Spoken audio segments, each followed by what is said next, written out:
So I'm working on a new painting and I'm trying some new ideas and new techniques. And as I'm working on this, I'm realizing a lot of mistakes that I've made in my technique in the past. And it's kind of that feeling of, oh, if I had only known then what I know now. But then, you kind of think, well, I have to go through making mistakes in order to learn those lessons. Because people can tell you over and over and over again, but you're really not going to know until you do it for yourself, what's going to work for you and how it's going to work. And you kind of have to go through that process physically of working with the paint, your paint, the paints that you use, the brushes that you use, the level of humidity in the air where you live. Like where I live in Arizona, it's very dry and the paint dries really, really fast. But if you live in an area that's really humid, you might not have the same problem. In fact, you might be sitting around waiting for layers of paint to dry. But anyways, one of the things that I was told when I was learning art was, don't worry about the details. And when you say don't worry about the details to someone who's extremely detail oriented, I mean, I can absorb that and I can go, oh, okay, don't worry about the details, but I have no idea how to process that. Because everything I do, I focus on the details. I don't care what it is. And so when I first started painting, I really wanted this very graphic look of just areas of color with very bold, designated differences. So just kind of like these shapes, curvilinear shapes and geometric shapes of different colors. And I didn't want any of the texture of the canvas showing through. I didn't want any of that dry brush technique where, like right here, where you see kind of where the brush hits the canvas and it breaks up. I wanted a really clean line. And as you can see, I'm still kind of obsessed with that, and I just messed up, so I'm gonna clean that up really quick.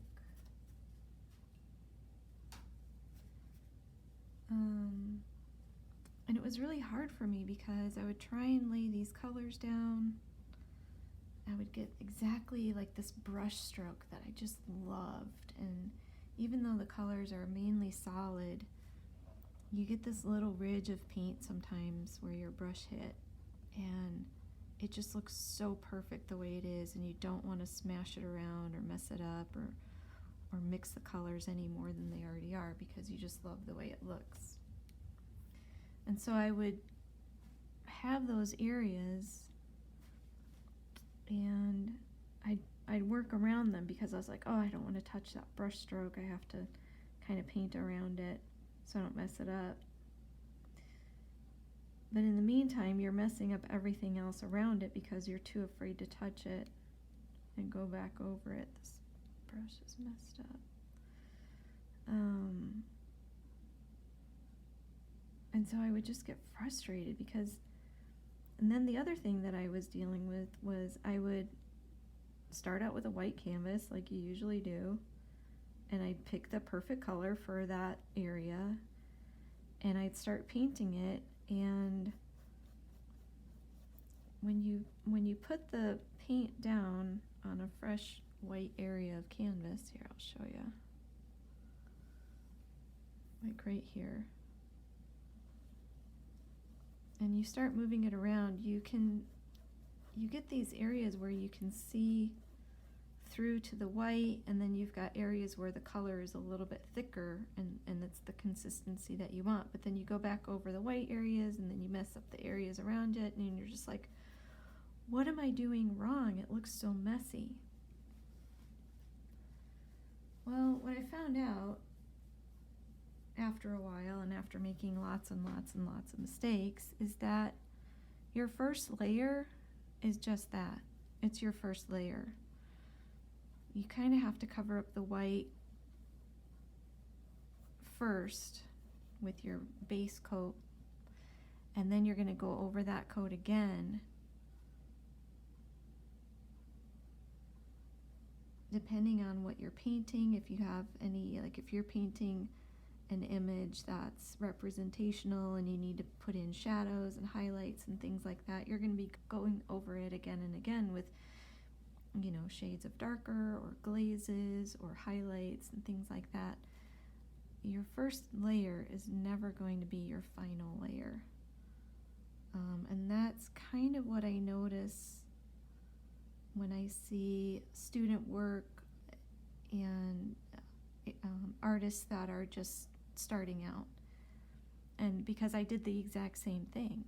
I put down my first layer of paint and I was like, well, why isn't this working? That's my color, that's what I want it to look like, but the paint looks like crap. So I learned that that first layer that I was painting and all those, you know, precious brush strokes that I loved so much, I just had to not worry about those first brush strokes. And if I saw a stroke that I liked, I would appreciate it in the moment, and then I'd just keep painting over it. Because it doesn't pay to keep that first layer precious, because you have to paint over it and over it and over it, and the more depth and layers and colors that you put on there, the better the end result. Your colors look deeper and truer, your shapes have more depth, and it's just more visually appealing. So those first layers now, I just don't even think about them, unless right now I'm trying to get an edge.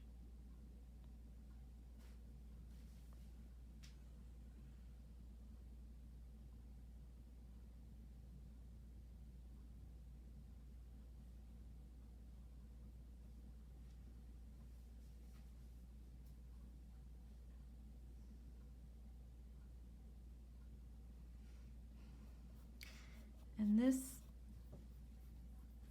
final color isn't even going to be this color. I'm going to go over this with a completely different color. And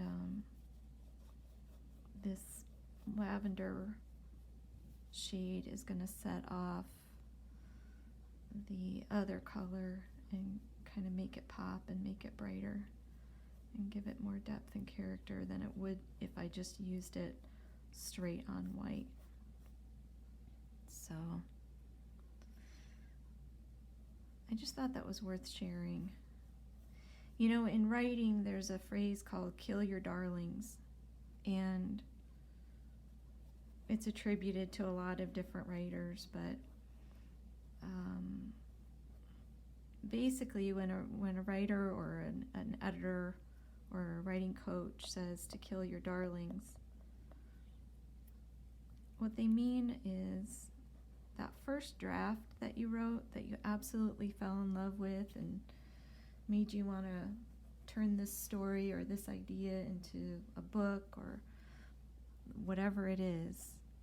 There's a lot in that first draft that you wrote that you love, that's very personal to you, that gives you some kind of joy, but isn't really necessary.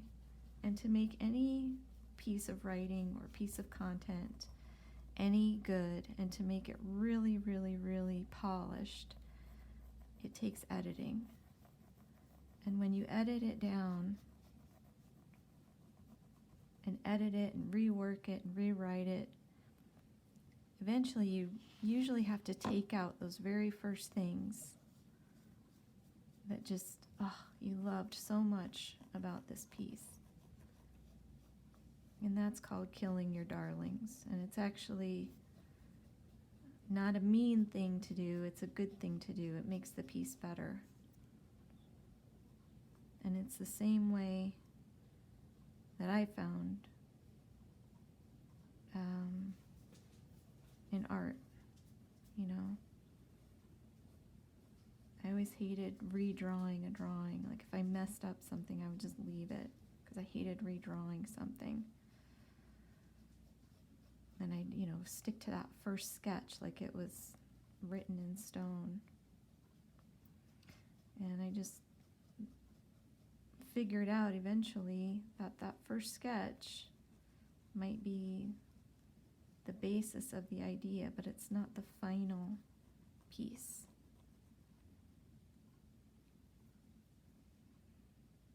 So you got to remember when you're making any kind of content, whether it's writing or drawing, painting, writing a piece of music, writing a song,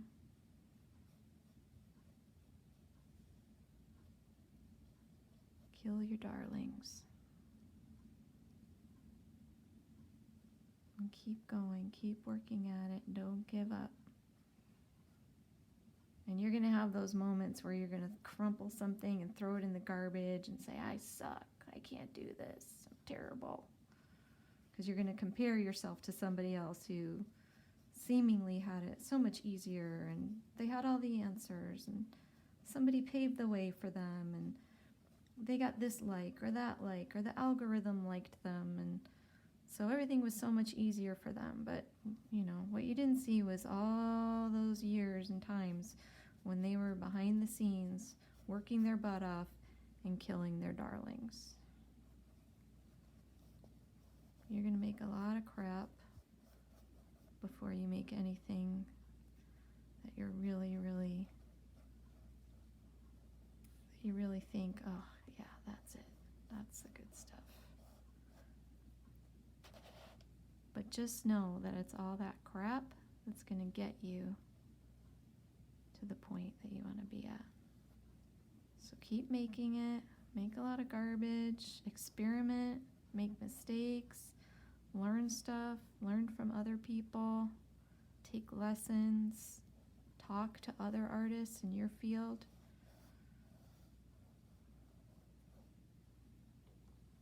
And just keep going, because it's fun. And the world needs it. The world needs art, because most creators make stuff because they love it. And the world needs more stuff that's made with love. So, anyway, I hope that wasn't too boring for you.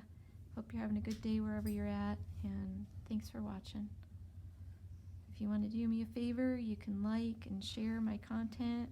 Go follow me on Instagram and go to my website, sign up for my newsletter. I always share artsy stuff.